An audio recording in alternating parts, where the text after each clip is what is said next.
Right now, more than half of Gen Z is spending exactly $0 on dating. Not a little. Zero. A Bank of America study released in 2025 found that 53% of young Americans between 18 and 28 are putting no money into their romantic lives at all. And another 28% are spending less than $100 a month. The most connected, most digitally matched generation in human history has quietly decided that dating isn't worth the cost. And if you think this is a new problem, a modern symptom of apps and inflation and a generation that doesn't know how to talk to people face to face, you've missed the entire story. Because humans have always chosen partners based on survival. The reasons change with every era. The economics never do. And what Gen Z is doing right now isn't a rejection of romance. It's the latest version of something humans have been doing since the beginning. They're doing the math. And the math isn't working. Let's go back to the beginning, not to ancient Greece or Rome. Further, before any of that, to a time when choosing a partner wasn't about love, compatibility, or shared values. It was about one thing: staying alive. In early hunter-gatherer societies, mate selection was almost entirely driven by survival signals.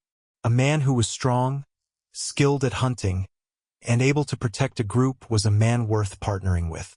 Not because anyone had feelings about it, but because his skills meant your children ate.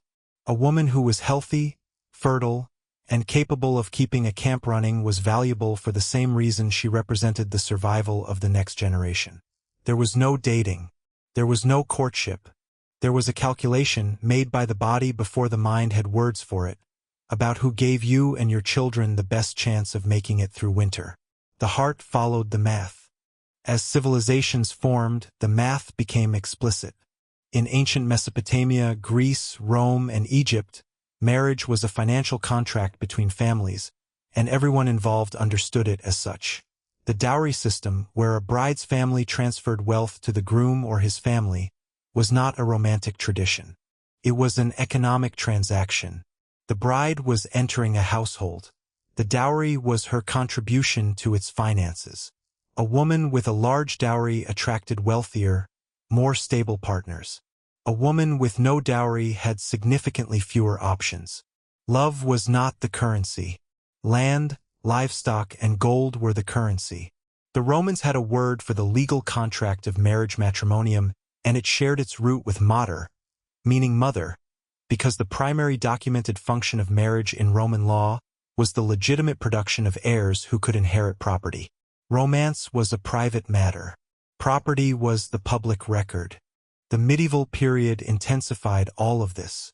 For the nobility and the merchant class, marriage was one of the most important financial decisions a family made. You didn't choose your partner. Your family chose for you, and they chose based on land, alliances, and debt. A strategic marriage could secure a border between two kingdoms, could cancel a debt between two merchant families, could combine two estates into one inheritance. Love, if it happened after the transaction was complete. The church added its own layer, insisting that marriage was sacred and indissoluble, which paradoxically made it more important to get the financial terms right the first time, because you couldn't undo it later. For ordinary people, the peasants and the laborers who had no land to transfer, marriage was still economics, just smaller.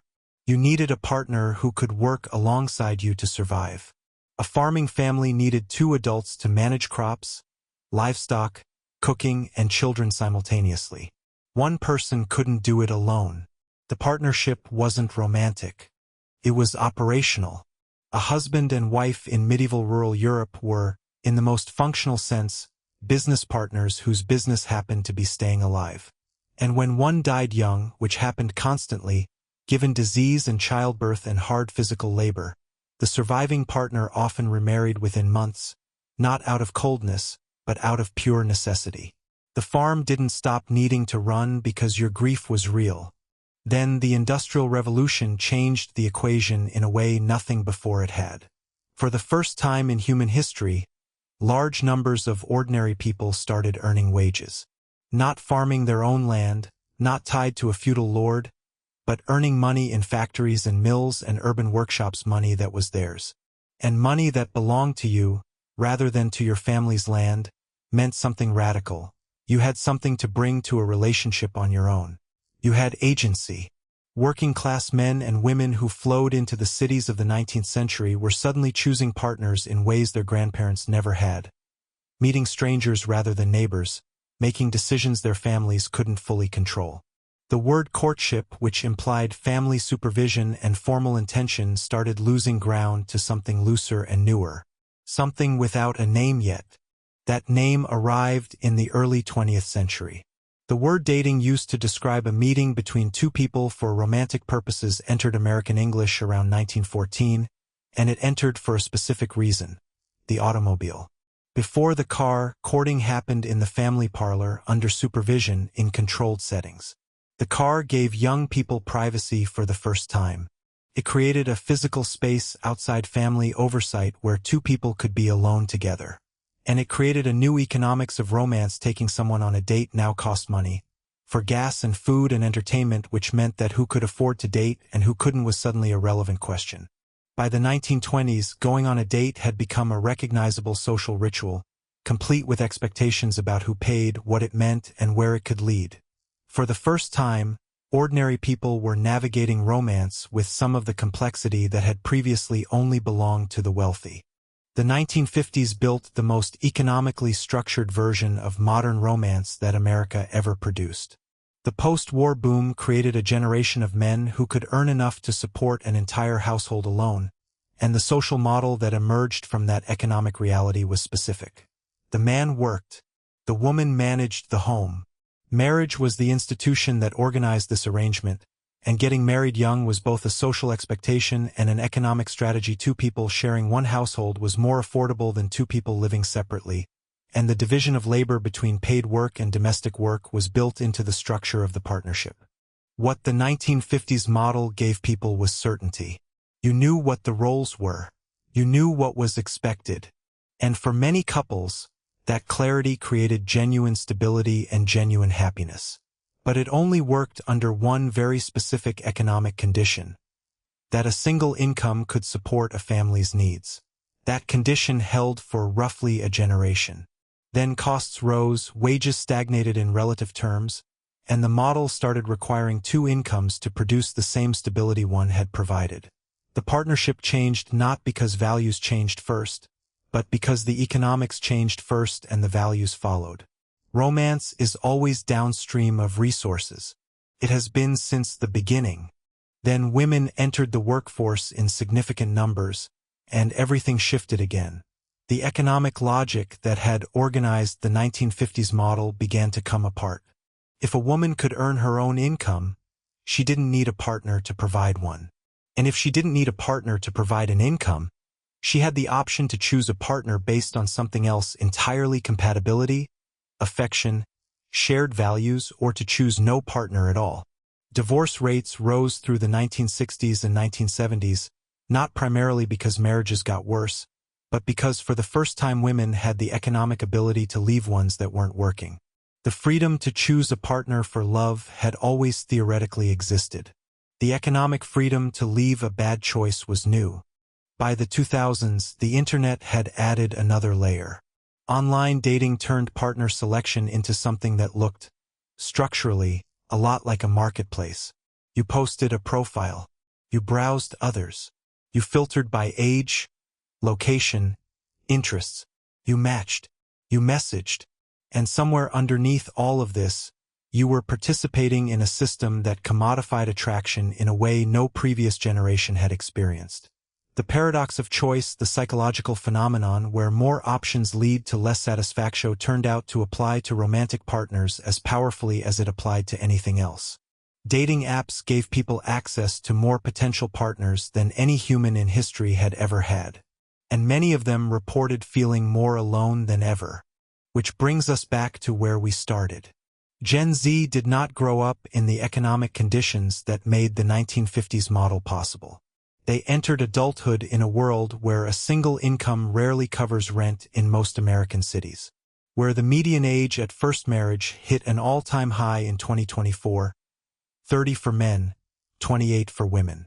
where 44% of Gen Z cites financial readiness as their biggest barrier to marriage, where restaurant prices have risen 31% since 2020, making even a basic dinner date a real cost calculation, where 48% deleted all dating apps in 2024 because the apps had stopped feeling like connection and started feeling like work, where, according to Pew Research, 86% of adults aged 18 to 24 are single right now, the highest number ever recorded. And here is the detail that lands hardest. More than half of unmarried Gen Z adults say that lack of money is their single biggest barrier to going on dates. Not lack of interest, not fear of commitment, not technology addiction. Money. The same barrier that kept a medieval peasant from pursuing someone above their economic station. The same barrier that kept a factory worker in 1880 from being considered a viable partner. The same barrier that kept Depression-era Americans from marrying until they had something stable to offer. The barrier has always been the same barrier. The generation facing it just has a different name. And here's what you realize when you lay the full timeline out. Every generation has chosen partners based on what survival looked like in their moment. Hunter-gatherers chose for physical strength because strength meant food. Ancient civilizations chose for wealth because wealth meant security. Medieval families chose for land because land meant legacy. Industrial workers chose for compatibility because compatibility meant a functional household. The 1950s chose for economic partnership because economic partnership meant stability that a single income could provide. Gen Z is choosing for financial safety because financial safety is what they don't have and can't afford to compromise. The reasons change with every era. The calculation doesn't. Romance has always been downstream of resources. It just becomes visible when the resources run out. The math is the same math it's always been. It just looks different when you're doing it on your phone, alone in a studio apartment you can barely afford, deciding whether a date is worth what it costs. For most of Gen Z right now, the answer is no. And honestly, given the numbers, it's hard to argue they're wrong. They aren't the first generation to make this call. They're just the first one doing it in public, in real time, where everyone can watch and wonder what it says about us. It says exactly what it has always said.